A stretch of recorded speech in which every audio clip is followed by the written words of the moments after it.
Bun venit la 5 minute cu Valerica, un loc unde vorbim sincer despre viață, credință și despre felul în care Dumnezeu lucrează, chiar și atunci când pare că e tăcere. Sunt Valerica, soția lui Nicu, mama lui Lucas și o femeie care învață zilnic să trăiască prin har și nu perfecțiune. Astăzi vreau să împărtășesc cu tine un gând despre frica care nu pleacă.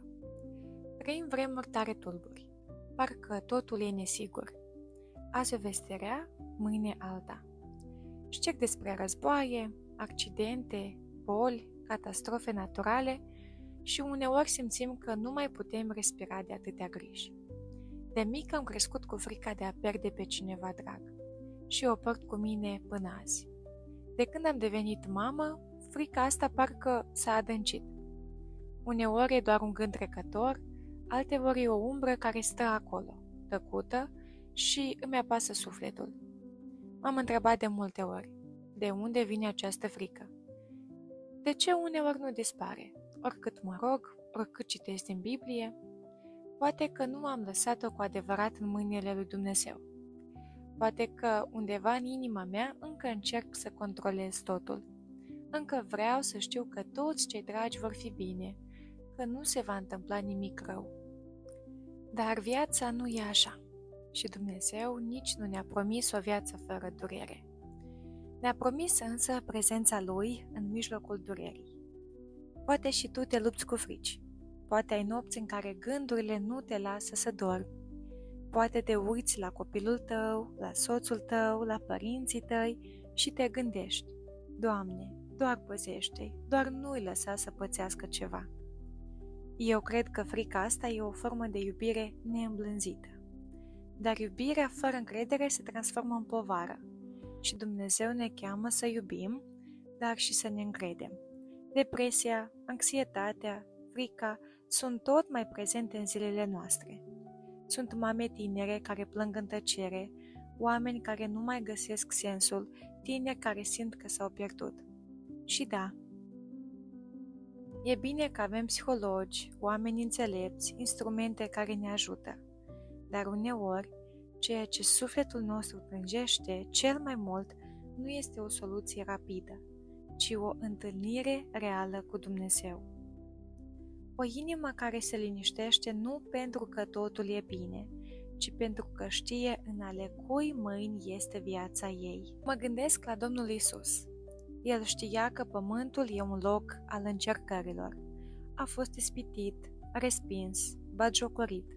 Și totuși a rămas liniștit, nu pentru că nu-l durea, ci pentru că îl cunoștea pe Tatăl. În fiecare zi, Isus se retrăgea și se ruga. Căuta singurătatea ca să stea de vorbă cu Dumnezeu. Și când diavolul l-a ispitit, Isus a răspuns cu Scriptura: este scris. Și atunci m-am întrebat și eu: cu ce răspund eu când vin gândurile? Le las să crească? Le cred? Sau le confrunt cu cuvântul lui Dumnezeu? Apostolul Pavel spune că trebuie să facem orice gând rob ascultării de Hristos. Asta nu e ușor, dar înseamnă să nu-i mai dăm fricii puterea de a ne conduce viața. Frica nu pleacă întotdeauna, dar se transformă atunci când o aduci înaintea lui Dumnezeu, zi de zi, uneori și de 10 ori pe zi. Când o spui cu voce tare în rugăciune: Doamne, mi-e frică, dar aleg să mă încred în Tine. Psalmul 56:3 spune: când mă tem, mă încred în Tine. Nu zice dacă mă tem, ci când. Adică Dumnezeu știe că ne temem, dar ne învață ce să facem în mijlocul fricii. Și atunci, cred că liniștea nu vine dintr-o viață fără probleme, ci dintr-o inimă care se sprijină în El. O inimă care știe că și în lacrimi și în bucurie Dumnezeu rămâne acolo. Dacă și tu te lupți cu frica, nu te rușina. Spune lui Dumnezeu exact așa cum e, cu tremur, cu gânduri, cu oboseală.